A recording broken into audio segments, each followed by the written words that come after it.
Locked on target. Hi crew, welcome back to our Let's Play of Defender's Quest, Valley of the Forgotten, which is a tower defense slash RPG with a pretty awesome storyline. Once we get into things, we've met characters such as Azra, Slak, and Keta thus far in the Let's Play,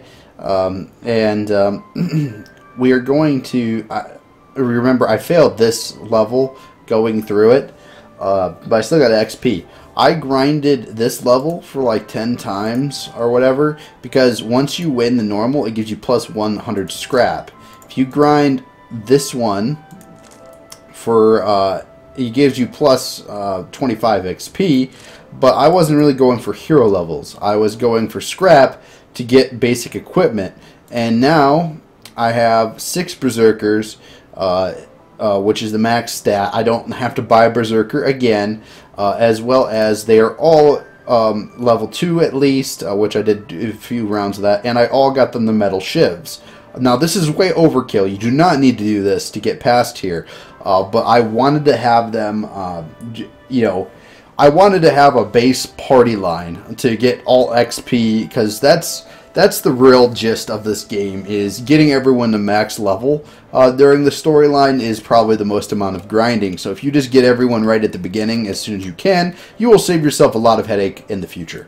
So let's do this again, and I'll show you how well I blow by it. Notice how I didn't have the option to do this. Now, I've gotten to the point where I can use the keyboard to set this up again, so I'll just use that.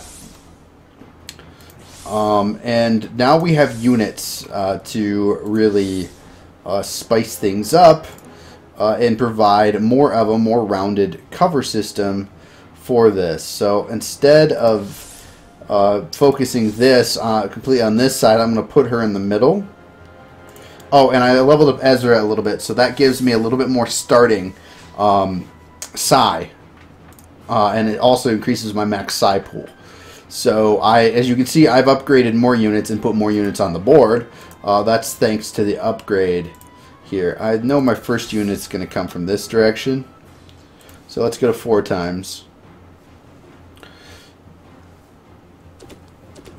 So yeah, I should have no problem doing this again. I know I also showed I wasn't going to, said I wasn't going to show you again, but I want to show you post-grind versus pre-grind. Oh my, some frame rate issues. So that's kind of so. Oh, I know why. I'm rendering a video in the background as well to this, because this is an offline game and it's just getting done with the render. So it's finishing it up. Sorry for the FPS lag here. This is not the game's fault. Again, this is me probably using 90% of my processor to render a video and to get that finished.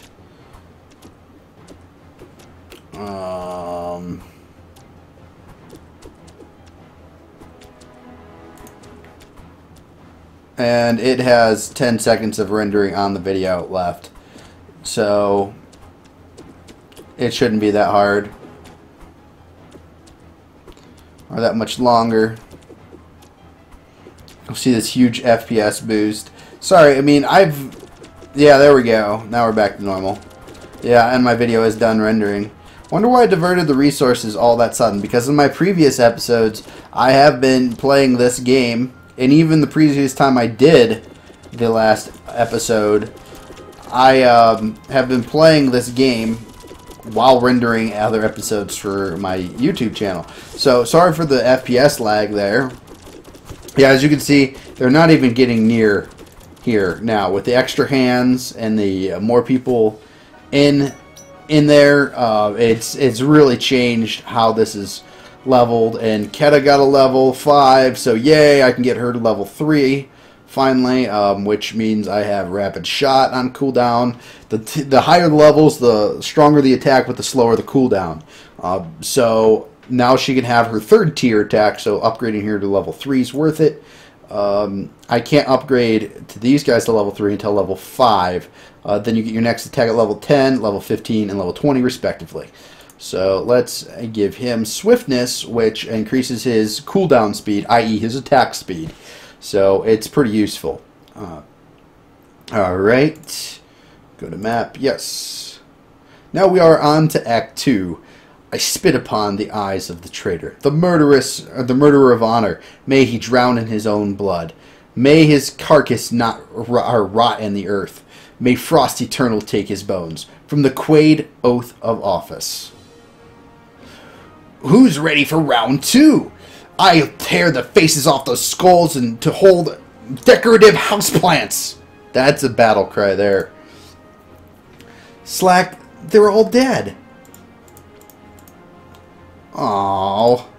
What's the plan now? Well, the mysterious old man said to find him in the monastery. Ah, he must be in the Selene chapter house on the north side of the pit. How does he know this? Like, this seems like this guy that's like not very knowledgeable and whatnot, but whatever, he knows his stuff. There are temple monks here in this plague colony. What better place for a hospital? Come on, I'll show you the way. You trust this guy? Well, he's crazy to be sure, but he seems loyal, at least if you have boots. I can't afford to be picky when it comes to friends. No, I mean the clown. I mean the mysterious... I don't mean the clown, I mean the mysterious old man. If he's an Ash Temple monk, we have nothing to worry about. You think the church has never gotten its hands dirty? You don't have to come if you don't trust him. And you give my chance of escaping with you. I'd take on the whole Ash Kingdom if it meant getting out of this hellhole. Just wait, watch your back, okay? So she's motivated by getting out of here. So let's go to the next kingdom. Well, actually, let's see the rewards here. Ooh, 125 scrap. So if I need to grind, I'm coming back to here because it gives me more scrap for completing it than the previous levels. Alright, let's go to the town. Survivors camp and nomadic villagers. Listen, Azra, if we're going to make it to the monastery, I think we're going to need more people. Well, we've got Slak. No, I mean sane people. People that you can rely on in a fight. People that wear armor. What? To cover up this glorious physique? Yeah, let's hire some reinforcements. What? I'm all we need. I've got a body of bronze gold and the brains of a drunken weasel. A drunken weasel god? Yes, I love their dialogue. They go at each other all the time. So, for instance, you can hire rangers and purchase armor. Armor just mitigates damage. We won't really have a problem with that until you get to the higher tiers. Then you need that armor. Remember, bigger armies are more expensive. Each unit hires costs more. Yeah, so the way this works is, this looks hyper expensive. I paid $470 for my last unit of Berserker.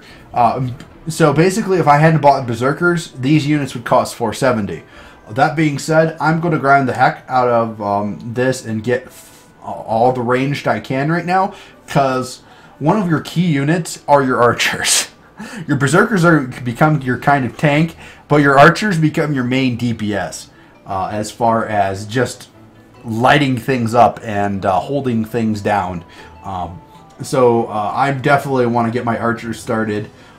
So let's go ahead and look at weapons real quick for Keta. So this will give her +4 attack, which is good because she only has 6 right now. So that's pretty useful. Armor right here is, I guess we can pick it up. We'll just get her a full set. We'll just max her out for now. Armor is useful because once you equip it, you get +3 defense, and archers are squishy. They're very squishy. Not as squishy as mages, which we'll get in a little bit, but archers are kind of like this middling unit, and mages are your AoE units. But again, I'll look into that. Berserkers really do a lot of damage, by the way. They actually do a lot of damage. And there is a dedicated tank unit, which we'll get in the future.